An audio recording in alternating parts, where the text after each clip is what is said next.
galerinha, tudo bem? Hoje nós vamos dar continuidade àquela série de videoaulas que fala sobre programas comumente utilizados na engenharia civil e na arquitetura. Pois bem, hoje nós vamos falar um pouco sobre o Visual Studio, essa ferramenta que serve para desenvolvimento de programas. E mais precisamente nós vamos falar sobre o looping. Para quem não sabe o que é o looping, ela é uma linha de programação que vai permitir que toda vez que uma condição for satisfeita, o programa vai ficar voltando a uma determinada linha onde eu comecei e por fim onde eu terminei aquele looping. Ele vai ficar voltando lá até que outra condição seja satisfeita. Pois bem, vamos lá. Isso aqui é um programinha que eu fiz para auxiliar na edição de armadura do AutoQI Eberic, quem conhece, né? Essa ferramenta fantástica também que faz projeto estrutural, mas enfim, tem também lá os seus problemas. É uma ferramenta que eu desenvolvi que permite fazer o cálculo do comprimento de ferragem negativa, né? Que para quem conhece o programa costuma às vezes dar problema. Pois bem, nesse primeiro formulário aqui do programa que eu construí, ele vai apenas verificar se... Deixa eu colocar ele aqui para rodar para vocês visualizarem melhor. Pois bem, isso aqui ele vai apenas verificar se essa laje pode ser engastada nessa, com base naquela recomendação de Rocha. Não sei se vocês lembram, que diz que se esse comprimento aqui for maior a 2/3 de L, que é esse comprimento aqui maior, aí nós podemos engastar. Caso contrário, não pode, tem que engastar a laje na viga, certo? Pois bem, e ele faz uma pequena conta mesmo. Só que o usuário ele deve fornecer os valores corretamente aqui, senão vai dar erro, né?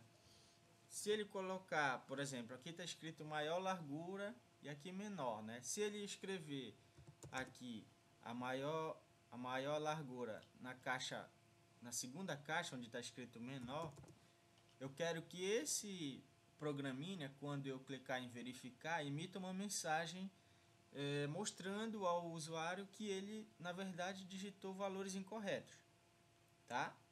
Bem, vamos lá então a programação. Aqui nós explicando rapidamente o que foi que eu fiz. Primeiramente eu nomeei duas variáveis, M1 e M2.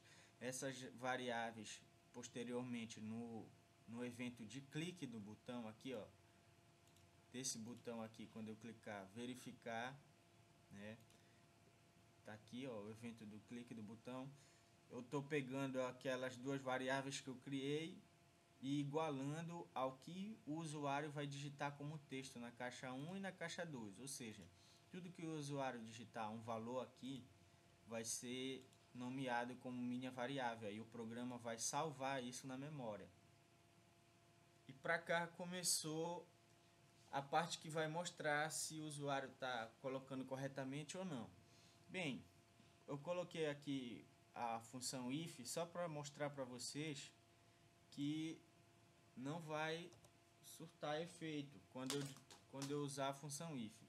Vamos ver, ó, se eu deixar com if, o que vai acontecer? Vamos lá. Tá vendo aqui que se M1 for menor que M2, ou seja, a condição incorreta, pois eu quero que M1 seja sempre maior que M2. Mas caso M1 for menor que M2, eu quero que ele emita essa mensagem aqui, olha, por favor, insira os valores corretamente. Bora ver.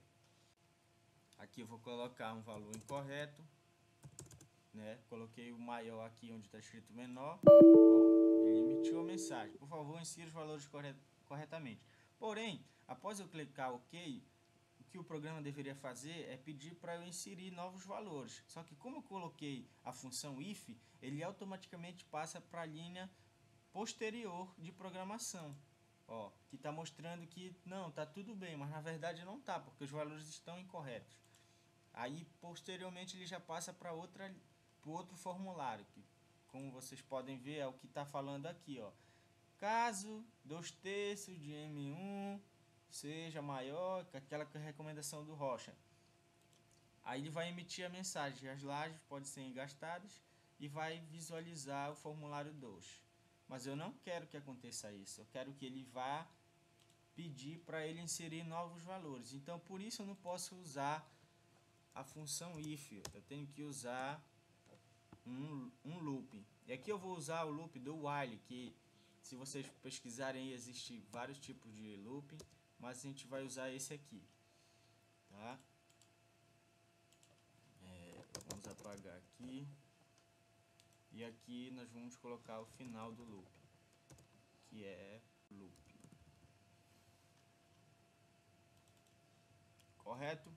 Pois bem, se vocês colocarem o programa para rodar nesse momento, vocês vão perceber um erro que é bastante comum em programação, que é chamado loop infinito. Bem, o que é isso? Vamos ver? Toda vez que essa condição aqui for satisfeita, enfim, ele vai voltar aqui para essa linha de programação. Ó, reparem na construção do looping. Aqui é o início, aqui é o final, ou seja, quando essa condição existir, ele vai ficar voltando, certo? Aí vai estar o problema do loop infinito, porque essa condição vai ser satisfeita, no entanto, como está gravado na memória do programa M1, M2, ele vai ficar voltando eternamente. Vejam bem, aqui ó, vou colocar os valores incorretos, coloquei o maior aqui onde deveria ser o menor. Ó, ele está emitindo a mensagem eternamente, ou seja, o programa deu problema, entendeu? Como eu estou ainda desenvolvendo, não tem tanto problema em fechar ele. Não tem tanto problema porque eu posso vir aqui e dar um stop. No entanto, se isso aqui estivesse rodando já em um computador normal, se eu tivesse feito o programa e distribuído, é só no Ctrl Alt Del que conseguiria fechar ele. Isso é um problema grave. Então vamos lá, vamos consertar isso aí. Como é que a gente pode consertar? Primeiramente nós devemos apagar a informação do programa. Como é que a gente faz isso? Nós vamos apagar a memória M1 e M2 do programa. Ou seja, minhas variáveis serão apagadas no momento em que essa condição de M1 menor que M2 for satisfeita. Ele vai apagar e vai voltar aqui, ó, para eu digitar novamente. Vamos ver se agora está ok? Vamos lá. Vou colocar os valores incorretos aqui. Vou verificar. Apareceu a mensagem. No entanto, ele não fica mais dando aquele loop infinito. Porque, embora apareça o número aqui, eu já apaguei a memória do programa.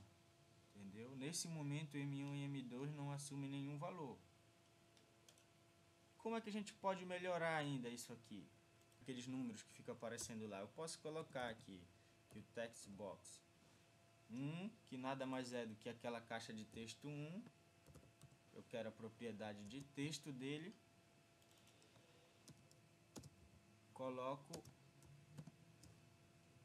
um espaço vazio. Faço a mesma coisa para o 2.